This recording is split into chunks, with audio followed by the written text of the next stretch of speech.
Hello everyone, I'm Auntie Kara, but this video is not for kids.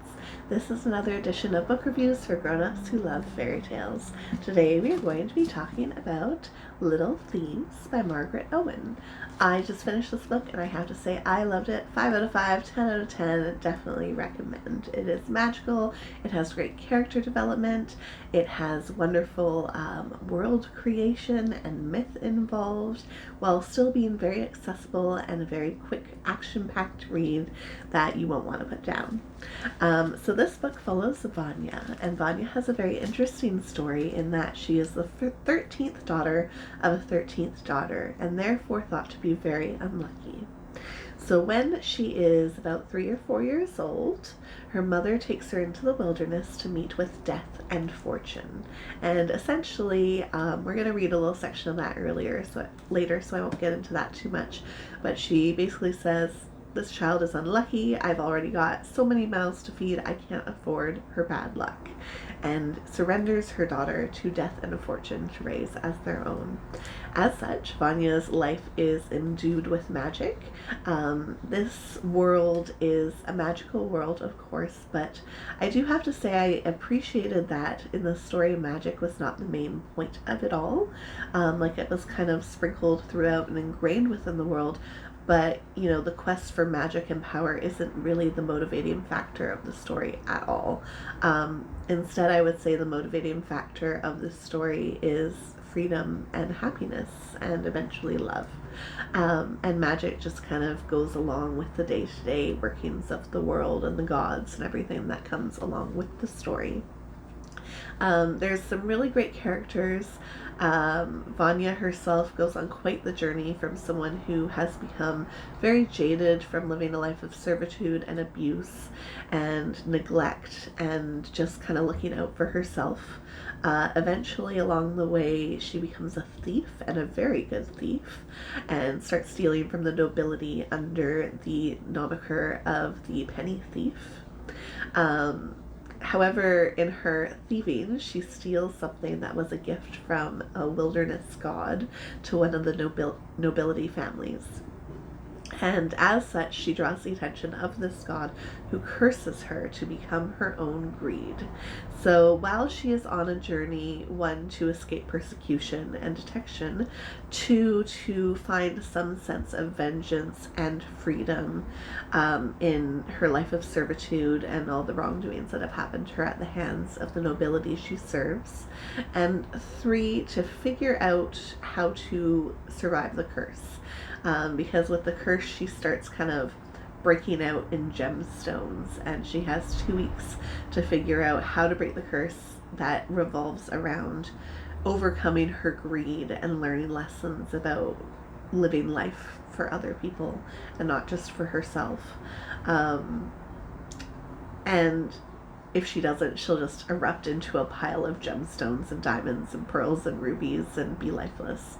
So overall, I highly recommend this story. It's super fast-paced. I didn't want to put it down. I think I read like 375 pages in the first week. It moves really quick, and it is very exciting.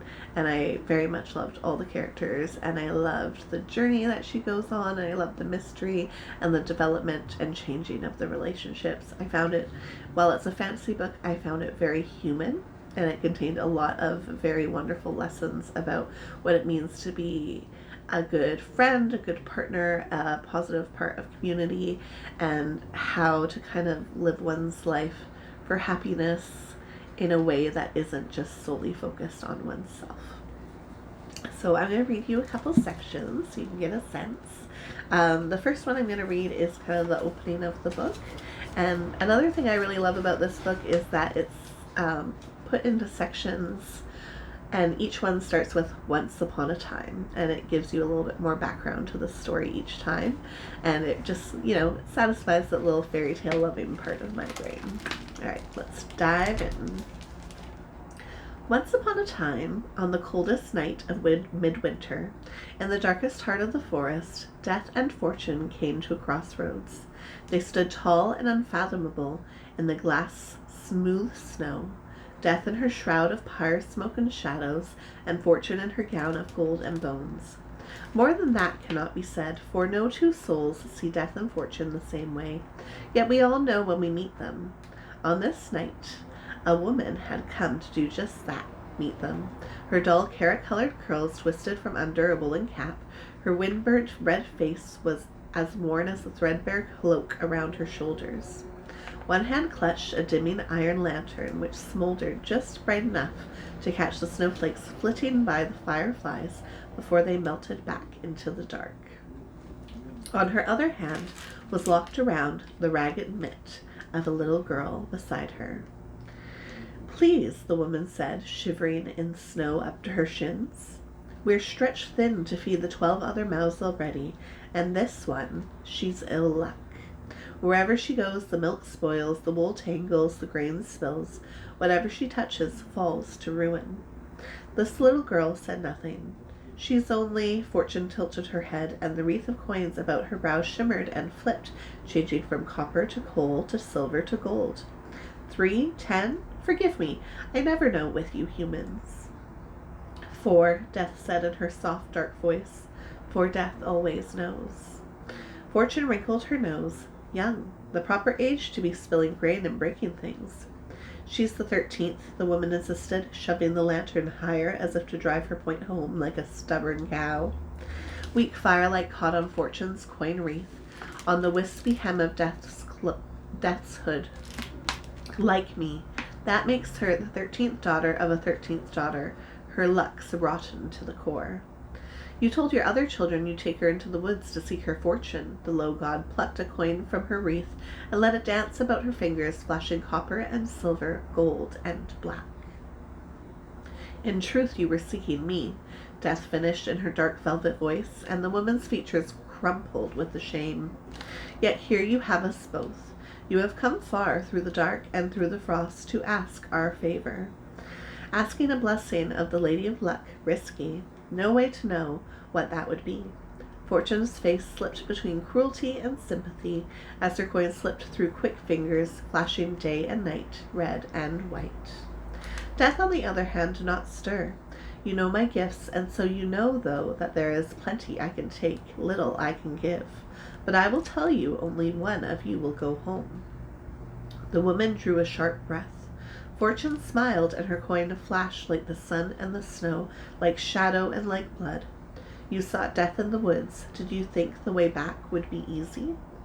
The woman said nothing. The flame in her lantern burned lower. "Ask," Death commanded. "What will you have of us?"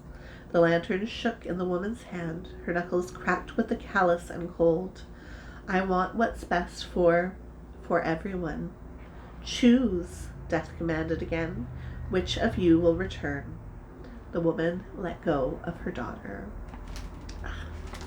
It is quite beautiful writing as well, and it is a very easy to read book. It flows very smoothly, so good on Margaret Owen for that. All right, I'm going to give you one more section before we say goodbye. This is near the end of the book, but it doesn't really give any spoilers. "I don't know how much time passes while I huddle by the bed, fighting panic and failing. I fail and I fail and I fail. No matter how many times I tell myself not to panic, it never puts down roots. The hour bell begins to chime. I close my eyes. I tell myself I can panic for as long as the bell tolls. I can feel that fear. I can let myself fall until the silence tells me I've hit the bottom. So I do.